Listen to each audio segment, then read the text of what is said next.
Maya Chin walked into Jefferson High's cafeteria carrying her lunch tray with careful hands. The 17-year-old junior had learned to navigate the crowded space like a quiet shadow, always choosing the corner table near the windows where she could eat in peace. Her thick-rimmed glasses reflected the afternoon sunlight as she settled into her usual spot. The cafeteria buzzed with the typical chaos of teenage social life. Popular kids claimed the center tables like kings and queens of their domain. Athletes clustered together, their Letterman jackets creating a wall of school pride. The drama club kids gestured wildly as they discussed their upcoming production. Maya belonged to none of these groups, and she had made peace with that reality long ago. She unwrapped her homemade sandwich, her mother's careful preparation evident in every detail. Fresh lettuce, perfectly sliced tomatoes, and her favorite turkey and cheese combination. Beside it sat a small container of her grandmother's famous chocolate chip cookies and a bottle of orange juice her father had insisted she take for vitamin C. Maya had always been different. While other kids worried about weekend parties and who was dating whom, she spent her free time reading advanced physics books and working on her college applications. Her parents, both engineers who had immigrated from Taiwan, had instilled in her the value of education and hard work. They sacrificed everything so she could have opportunities they never had. The noise level in the cafeteria suddenly increased as the football team entered. Led by Derek Morrison, the star quarterback with his perfectly styled blonde hair and confident swagger, they moved like a pack through the crowd. Derek's girlfriend, Jessica Williams, followed close behind with her group of cheerleaders. Their designer clothes and perfect makeup made them look like they had stepped out of a teen magazine. Maya glanced up briefly from her book, a biography of Marie Curie she was reading for her science project. She watched as Derek and his friends took over their usual table, their loud voices carrying across the room. Jessica laughed at something Derek said, the sound sharp and melodic at the same time. These were the kids who had everything. Derek came from old money, his father owning half the businesses in their small town of Millbrook. Jessica's family ran the most successful real estate company in the county. They drove expensive cars to school, wore clothes that cost more than most families spend on groceries in a month, and seemed to glide through life without any real problems. Maya returned to her book, trying to block out their laughter. She had learned early in high school that the best strategy was to remain invisible. In her freshman year, she had made the mistake of answering too many questions in class, of showing her intelligence too openly. The result had been months of cruel comments and social isolation that taught her to keep her brilliance hidden. Her phone buzzed with a text from her best friend Kevin, who was homesick with the flu. "How's the zoo today?" he wrote, their code for the cafeteria scene. Maya smiled and typed back, "Same animals, different day." Kevin was the only person at school who really understood her, another quiet kid who preferred books to social drama. As Maya bit into her sandwich, she noticed Derek's table getting louder. They were talking about the upcoming homecoming dance, making plans for elaborate pre-parties and after-parties that would probably cost more than her family spent on vacation. Jessica was showing off photos on her phone of the dress she had bought, a creation that probably cost more than Maya's entire wardrobe. She tried to focus on her book, but their conversation kept drifting over. They were discussing who they would vote for homecoming court, treating it like a political campaign. Maya had never understood the appeal of such competitions. The idea of being judged on popularity rather than character or intelligence seemed backwards to her logical mind. The cafeteria staff moved efficiently behind the serving line, preparing for the second lunch period. Mrs. Rodriguez, the head lunch lady, caught Maya's eye and smiled warmly. Maya had helped her reorganize the inventory system the previous semester, using her mathematical skills to create a more efficient tracking method. It was a small gesture, but it had earned her a friend among the staff. Maya checked her watch and realized she had 20 minutes left before her next class. Advanced chemistry was her favorite subject, taught by Mr. Patterson, who recognized her potential and encouraged her to push herself. She had already completed most of the junior-level curriculum and was working on senior projects. Her dream was to study biochemistry at MIT, following in the footsteps of scientists who had changed the world. As she gathered her things to leave early for some quiet study time in the library, Maya accidentally knocked her orange juice bottle with her elbow. It wobbled dangerously near the edge of her tray, and she reached out quickly to steady it. The movement caught the attention of some students at nearby tables, but she managed to save the bottle before any disaster occurred. Little did Maya know that in just a few moments, a simple accident would change everything about her carefully ordered, invisible existence at Jefferson High School. Maya stood up from her table, balancing her tray carefully as she prepared to bus her dishes and head to the library. The familiar routine of cleaning up after herself had become second nature over her 3 years at Jefferson High. She always left her corner table exactly as she had found it, a habit her parents had instilled in her from childhood. As she walked toward the dish return area, Maya's mind was already shifting to her afternoon classes. She had a chemistry lab that she was particularly excited about, involving the synthesis of aspirin from salicylic acid. Mr. Patterson had given her permission to attempt a more complex variation of the experiment, and she had spent the previous evening reviewing the molecular structures and reaction pathways. Behind her, Derek Morrison was telling an animated story about his weekend skiing trip to Aspen. His voice carried across the cafeteria as he described an expensive restaurant where his family had eaten, the kind of place that charged $50 for a steak. His friends listened with the attention usually reserved for celebrities, hanging on every word about his privileged lifestyle. Maya had almost reached the dish return when she heard rapid footsteps behind her. She turned slightly to see Jessica Williams rushing past, her high heels clicking urgently on the cafeteria floor. Jessica was apparently late for something, her usual perfect composure replaced by hurried movement and slight panic in her eyes. What happened next unfolded in slow motion, the way accidents often do when witnessed from close range. Jessica, moving too quickly in shoes designed more for style than practical walking, caught her heel on an uneven section of the cafeteria floor. Her ankle twisted sharply, causing her to stumble forward with her arms flailing as she tried to regain her balance. Maya, still holding her tray, instinctively stepped sideways to avoid the collision. But Jessica's momentum carried her forward, and her elbow connected hard with Maya's tray. The impact sent everything flying in different directions like an explosion of food and liquid. The orange juice bottle, which Maya had so carefully saved just minutes earlier, went airborne in a perfect arc. Time seemed suspended as Maya watched the bottle spin through the air, its orange contents sloshing against the clear plastic. She could almost calculate the trajectory, her physics-trained mind automatically noting the angle and velocity even in the midst of chaos. The bottle came down like a small orange meteor, landing squarely on Derek Morrison's head before bouncing onto the table where he and his friend sat. Orange juice cascaded everywhere, soaking Derek's expensive designer shirt and dripping down onto his khaki pants. The sticky liquid spread across the table, mixing with the remnants of their lunches and creating an orange-tinted mess. The entire cafeteria fell silent. Conversations stopped mid-sentence. Forks paused halfway to mouths. Even the background noise from the kitchen seemed to fade away. All eyes turned toward the center of the drama, where Derek sat motionless, orange juice dripping from his perfectly styled hair down onto his clothes. Maya stood frozen, her now empty tray still in her hands.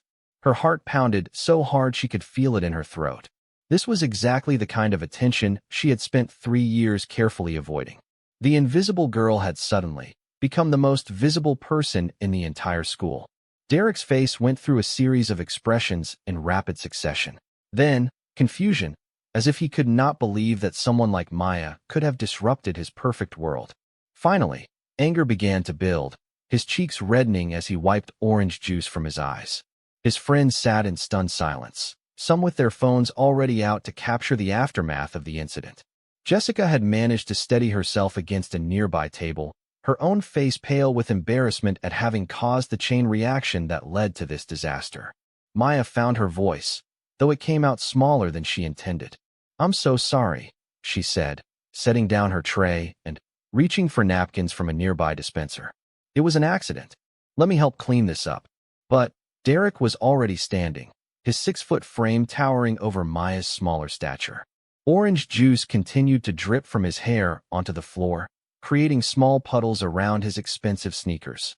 His jaw was clenched tight, and His hands were balled into fists at his sides. Are you kidding me right now? Derek's voice was low but carried clearly across the silent cafeteria. Do you have any idea how much this shirt costs? My dad got it for me in Italy last month. Maya's face burned with shame and embarrassment. She could feel hundreds of eyes watching her, phones being raised to record whatever happened next. This moment would probably be on social media within minutes, shared and reshared until everyone in school had seen her humiliation. I really am sorry, Maya repeated, her voice barely above a whisper. It was completely accidental. Jessica stumbled and knocked into my tray, and the bottle just flew out of my hands. Derek's friends began to stand up as well, their expensive clothes also splattered with orange juice. Brad Shun, Derek's best friend and co-captain of the football team, shook orange droplets from his Letterman jacket.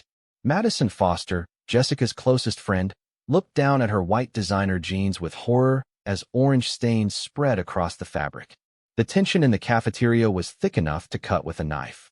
Maya realized with growing dread that this was not going to end with simple apologies and cleanup. Derek's reputation had been damaged in front of the entire school, his perfect image literally stained with orange juice. In the complex social hierarchy of high school, this kind of public embarrassment demanded retaliation. Derek stepped closer to Maya, his presence intimidating despite her attempts to apologize. The orange juice had stopped dripping from his hair, but dark stains covered his expensive clothing like evidence of her crime. His friends formed a loose circle around them, their faces showing various degrees of anger and disbelief. You think saying sorry is going to fix this? Derek's voice grew louder, feeding off the attention from their audience. This shirt cost $300. These pants are designer. My shoes are Italian leather. Maya's hands trembled as she continued to hold the napkins she had grabbed. She felt smaller and smaller under the weight of their collective stare. The logical part of her mind knew this was an accident, that anyone could have been in her position when Jessica stumbled.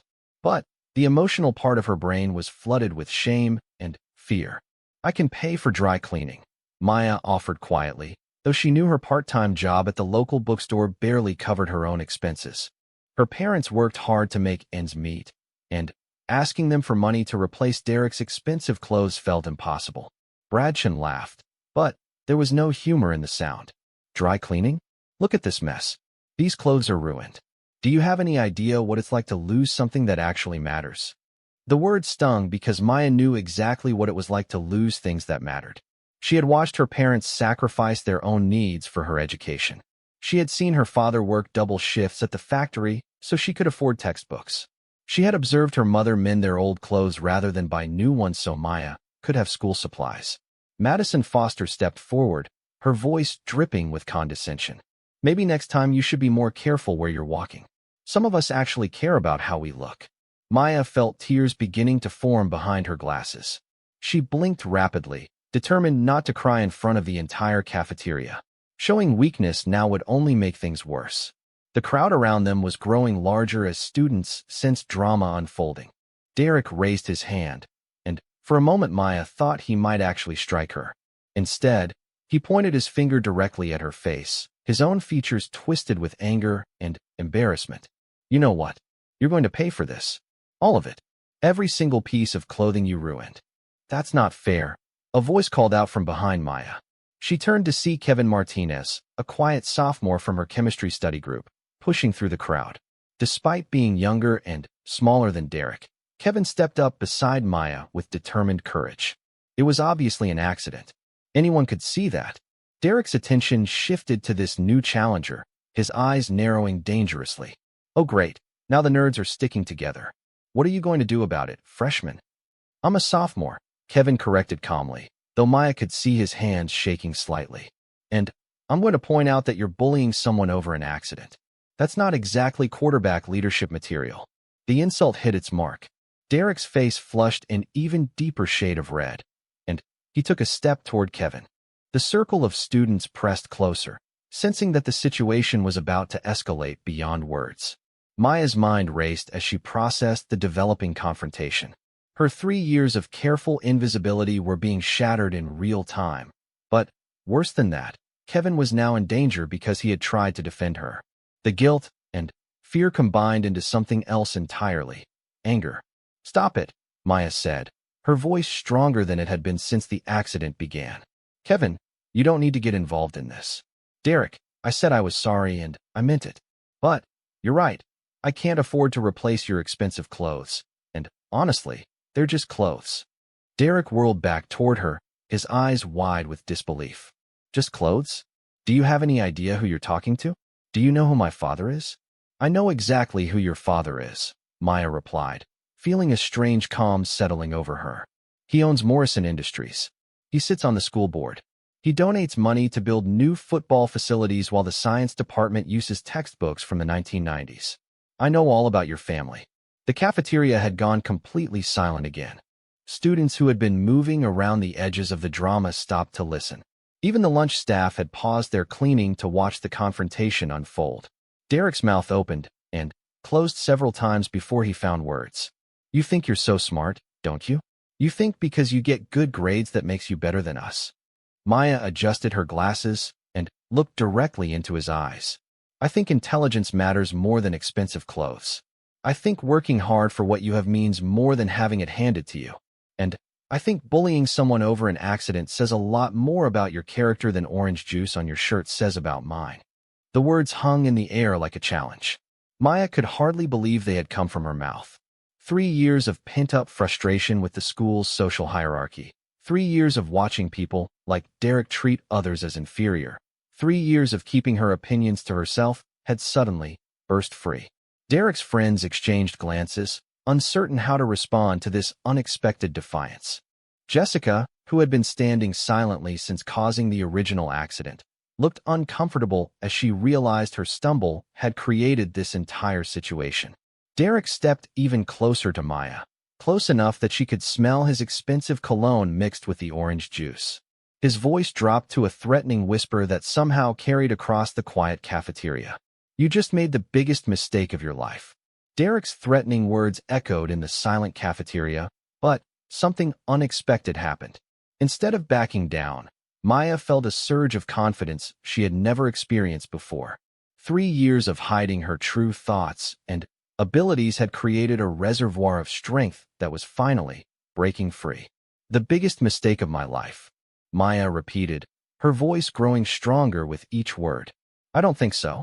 The biggest mistake would be letting you intimidate me into believing that your expensive clothes make you a better person than everyone else in this room." A murmur rippled through the crowd of students. Many of them had experienced Derek's arrogance firsthand, but none had ever dared to call him out so directly. Maya could see nods of agreement on several faces, students who had been waiting years for someone to say what they were all thinking. Derek's confident expression began to falter as he realized the audience was not automatically taking his side. He had expected Maya to cower and apologize profusely, not stand up to him with articulate defiance. His social status depended on others accepting his superiority without question. "You don't know what you're talking about," Derek said, but his voice lacked its earlier conviction. "You're nobody. You sit alone every day because nobody wants to be around you." Maya glanced around the cafeteria, seeing faces she had observed from a distance for 3 years. There was Sarah Kim from her AP biology class, who always sat with the art kids but often looked lonely.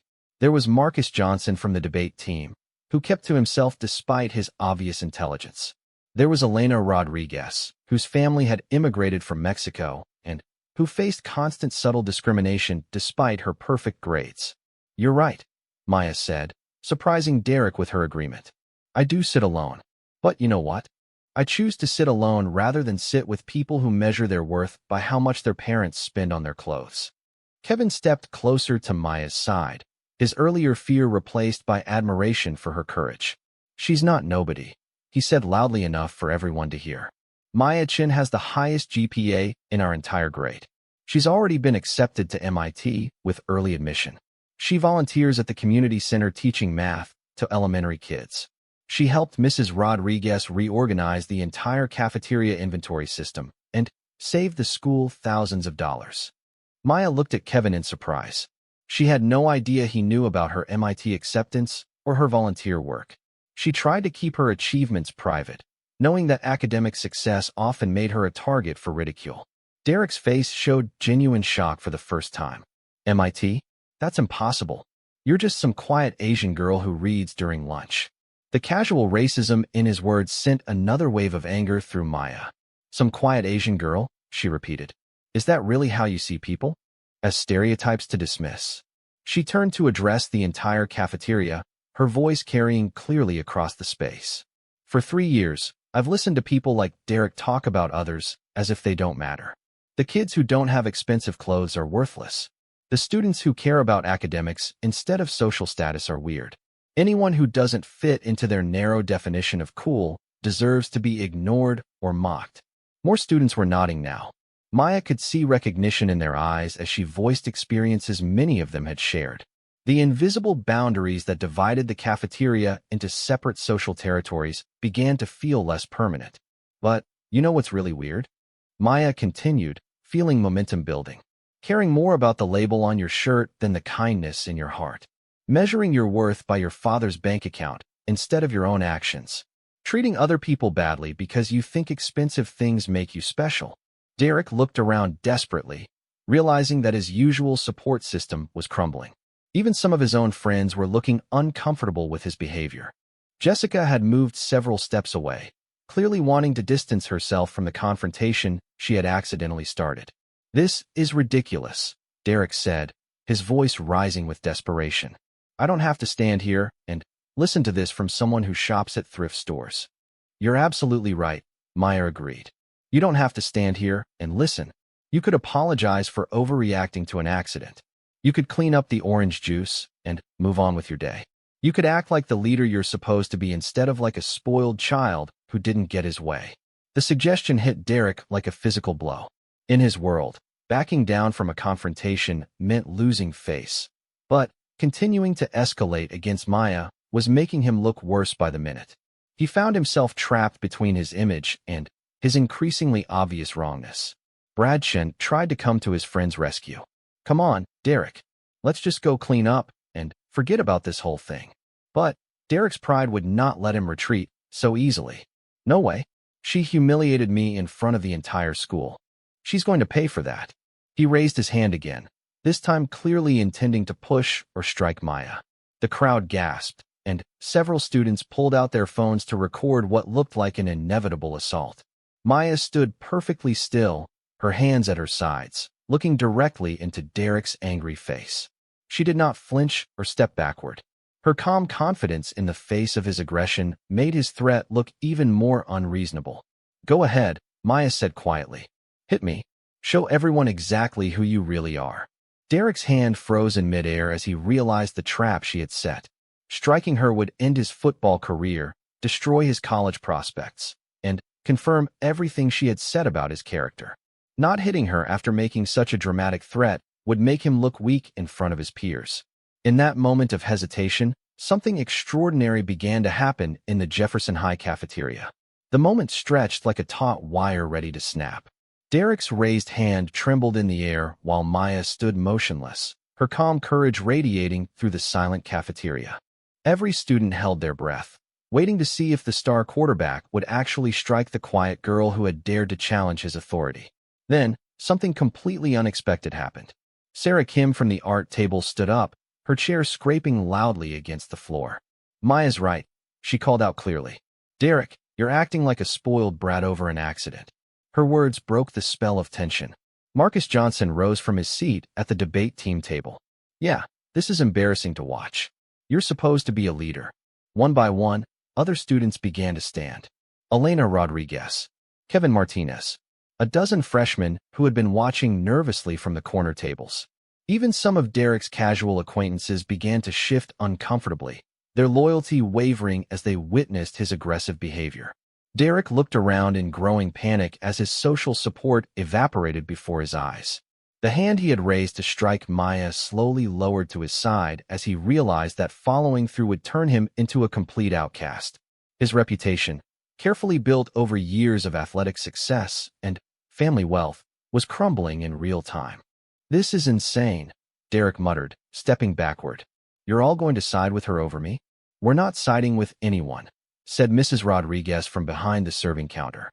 The head lunch lady had been watching the entire confrontation, and her voice carried the authority of someone who had seen decades of teenage drama. We're witnessing a young man learn that actions have consequences. The adult intervention seemed to deflate Derek's remaining bravado. He looked around the cafeteria one more time, seeing expressions ranging from disappointment to open disgust on the faces of his classmates. Even Jessica was shaking her head sadly, clearly embarrassed by her boyfriend's behavior. "Fine," Derek said, his voice hollow with defeat. "Just fine. Clean up your own mess." He turned and walked away, his expensive shoes squelching slightly from the orange juice that had splashed on them. His friends followed uncertainly, their usual confident swagger replaced by awkward shuffling. The group that had entered the cafeteria like conquering heroes left like defeated generals. Maya watched them go, feeling a strange mixture of relief and sadness. She had never wanted this confrontation, but she was proud of herself for not backing down when challenged. The orange juice stains on the floor seemed like a small price to pay for finally standing up for herself.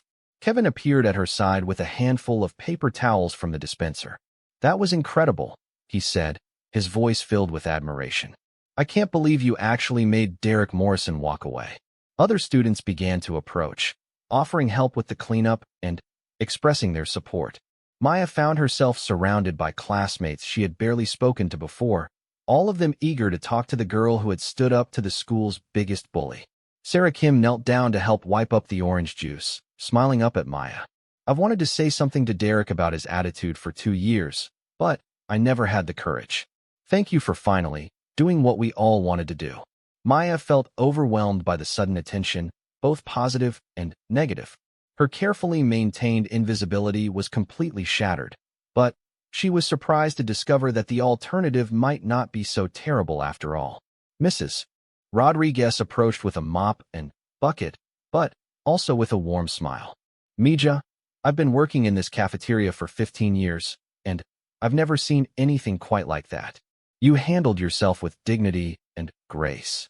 As they cleaned up the last of the orange juice, Maya reflected on how much had changed in the span of 30 minutes. She had entered the cafeteria as an invisible outsider and was leaving as someone who had found her voice.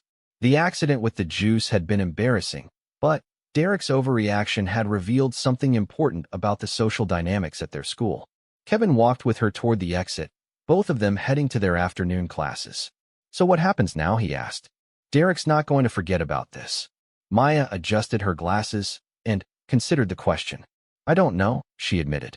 "But I'm not going back to hiding and hoping people like him will leave me alone. That obviously doesn't work anyway." As they reached the cafeteria doors, Maya turned back for one final look at the scene of her transformation. The lunch period was ending, and students were beginning to clear out for afternoon classes. The orange stains on the floor were gone, but the impact of what had happened would linger much longer. She thought about her parents, who had always taught her to stand up for what was right even when it was difficult. They would be proud of her, she realized, not for the confrontation itself, but for the courage she had shown in defending her own dignity. Maya walked toward her chemistry class with her head held high, no longer the invisible girl who hid in corners. She had discovered something powerful about herself in that cafeteria, something that would change how she moved through the world from that day forward. The girl who had spilled juice on the most popular boy in school had ended up being the one left standing when the dust settled. And in the complex ecosystem of high school social politics, that kind of victory was worth far more than any expensive shirt could ever be.